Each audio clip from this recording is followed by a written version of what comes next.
What's up, everyone? Welcome back to another episode. As you can tell from the title, today is How to Fish a Jig by Jack Tech Outdoors. So, there are multiple types of jigs. There's finesse jigs, swim jigs, flipping jigs, and football jigs. And I'm going to go in depth on each one, how you're going to want to fish it. So, this pile of jigs I've got right here in my hand, are the jigs I like to carry with me whenever I go fishing. Like finesse jigs, like this one. These are all Burke's Baits jigs, by the way. Only jigs I use. These finesse jig, this is the lava June bug color. This is a finesse jig in Carolina crawl. But I like to have a finesse jig, a swim jig, and a flipping jig that'll work both in clear and dirty water. At least one of each. So this is my dirty water color. This is my clear water finesse jig. Another clear water finesse jig. Swim jigs. You want a swim jig that'll represent a bluegill and a swim jig that'll represent a shad, because chances are that's shad or bluegill are going to be the main forage. I held the wrong one up, whatever. Shad or bluegill are going to be the main forage of the bass in the lakes you're fishing, lakes or ponds. In ponds, I would say go more with a bluegill pattern. And then the flipping jigs, I like to keep one of dirty and clear water as well. Like this. There's a bluegill or just a crawl pattern with a little trailer on it that'll work well in clear water, and here's one that'll work well in dirty water. This is like a June bug color with a black and blue trailer.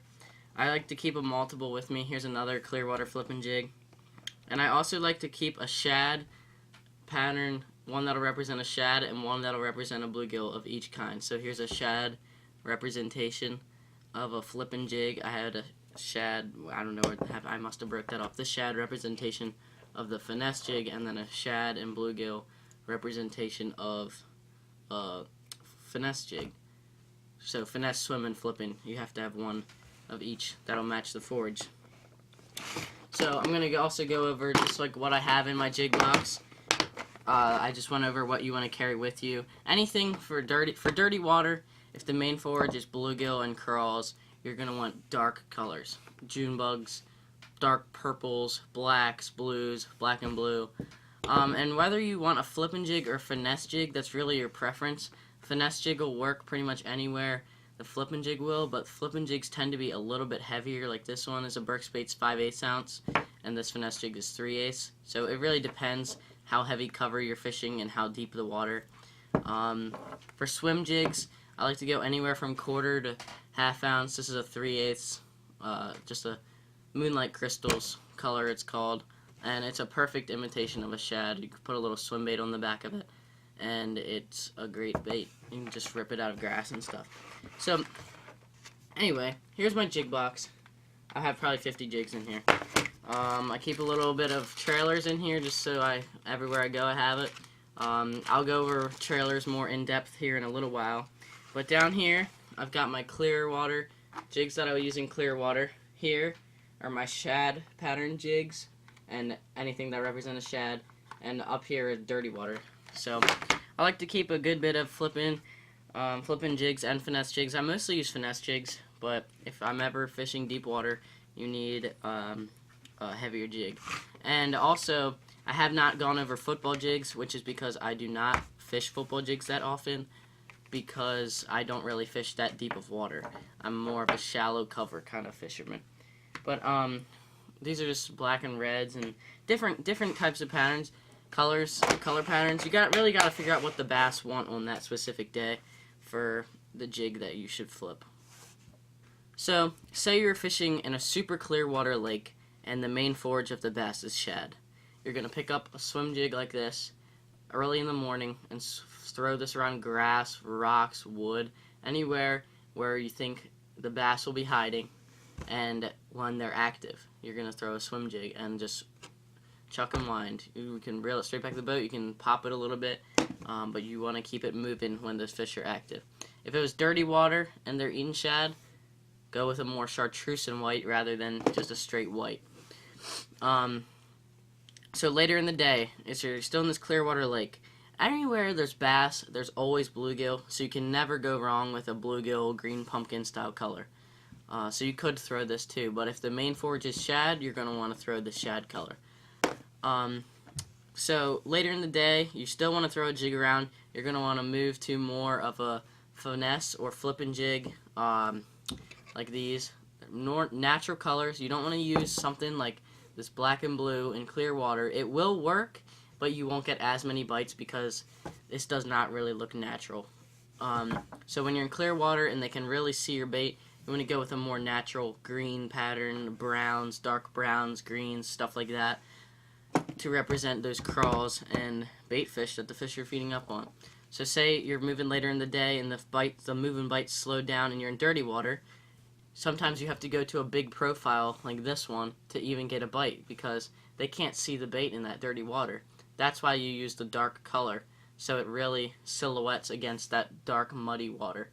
So you can see here, because of the shadow, you can't even tell this is like a June bug. It looks more purple, dark black, and it's hard to tell. But that's what the thing is in dirty water. It doesn't matter if you throw a June bug, a black and blue, a straight up black, it's all going to look the same to the fish. You just want a dark presentation so it really stands out in the water.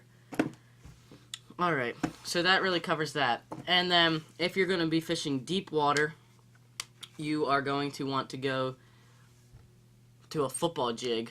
You're going to want to throw that on a big heavy rod, heavy line, drag that jig in like 20 feet of water. I'm not a big football jig guy because I don't have a boat and I don't fish in really deep water.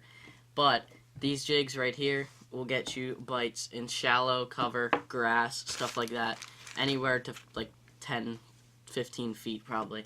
And if you're going more than that, I would throw a football jig. So now I'm going to go over the rod, reel, line you want to use whenever you're fishing jigs. I use the same rod for all my types of jigs. This is the 6'8" medium heavy Shimano Crucial rod. I have a Shimano Casitas reel on here. 7.2 to 1 gear ratio. You want something over 7.1 gear ratio. Something over 7 to 1 gear ratio because you want to be able to bring this fish in fast, get them out of that cover. And I have 15-pound copolymer on here. You really want to go with a fluorocarbon or braid depending on the clarity of water, but the copolymer will work if you're a little bit tight on your budget. I would go anywhere from 15 to 20 pound copolymer or fluorocarbon. 17's a good in the middle, but I use 15 because I fish really clear water and I want the fish to not be able to detect the line at all. So it's a lot thinner than a 20 pound. You can't even see that probably. Dirty water, you can go with a straight braid, 30 to 50 pound, I would say, depending on how heavy cover. If you're fishing in heavy grass, I would go closer to the 50 pound. If you're just flipping docks, I would go 30 pound, and then if you just want an all around, okay, for all of it, I would just go 40. But these jigs by Burke's Baits are made to withstand super lines and braids like that. So don't worry about using too heavy a line. This hook's not going to bend out. He uses owner really sharp hooks, and they're just high quality jigs. You're not going to mess them up. So with the rod, you want a medium heavy or a heavy. I chose to go with a medium heavy because I throw Texas rigs on this rod too, and a heavy's just a little bit too heavy for Texas rigs. 7.2 to 1 reel. Fast gear ratio anywhere from 7 to 8 between there. Like I said, 15 to 20 pound line or 30 to 50 pound braid. And yeah, that pretty much covers it. Let me think of what am I missing. You want a fast action. I didn't say that. Fast action rod so the tip can really give action to that swim jig you're throwing, or when you're just flipping a jig, you want to have the fast action to get them out of that cover really fast. You don't want the bend to be way down in the rod. You want it to bend just at the tip. Like, how do I explain this? So with the fast action, the bend of the rod is more towards the tip. The more you go from fast to moderate, it starts to bend more in the middle, kind of like a pool noodle almost, how it's like really limp and it just will bend in the middle. I hope that makes sense to you guys. Oh yeah, I still have to go over trailers. Let's get into that. So there are multiple types of trailers you can throw. This one I use mostly crawl trailers. Every now and then I'll put a swim bait on the back of it like this, like that, for when you're representing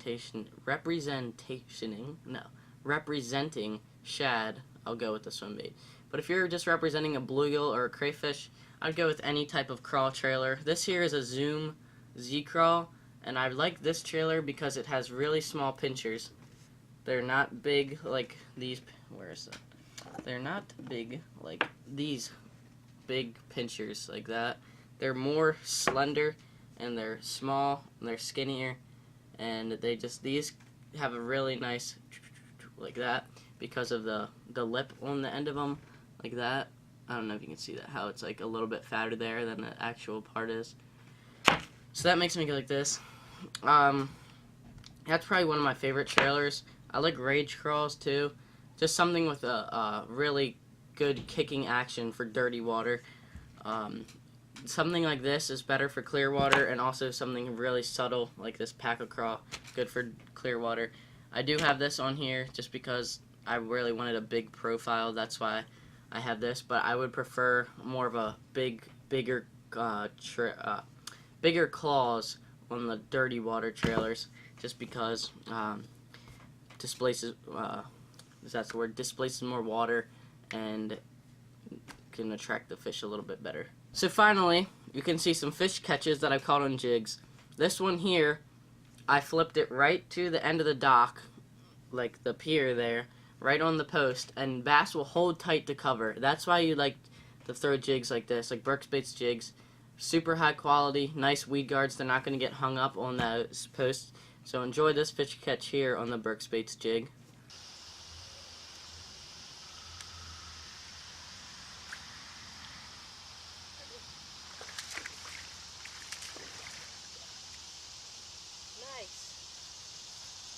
Ooh. There's my second one of the day right there. I flipped this jig right to that little drain thing, and this one choked the Burke's Baits black and blue. He absolutely choked it. That's about 1.5 pounds. These fish in here are long, but that's a good one. Right in the top of the mouth. The Burke's Baits black and blue finesse jig never fails. Okay, so as you saw there, I pulled that fish right off the dock. It was a nice looking pounder about on the Burke's Baits jig. Just flipped it right there, and that was actually a catch from last summer, so I didn't have this rod yet, but it was still a medium heavy 7 foot. This is a little shorter than that rod, doesn't really matter. Still want that fast gear ratio, 6'8" to 7'2" medium heavy or heavy rod, and it'll get the job done. So this fish catch was with my buddy on the boat. I flipped it right into the pocket. You'll hear me say I flipped it right in the pocket. The tree was kind of like this. I flipped it right into the pocket here, and the fish was laying right there. That's why you gotta have those jigs to get in those trees, not get hung up. And he smoked it. That was on this rod. And I have that song in the background because I don't have footage of that fish without the song in the background. So.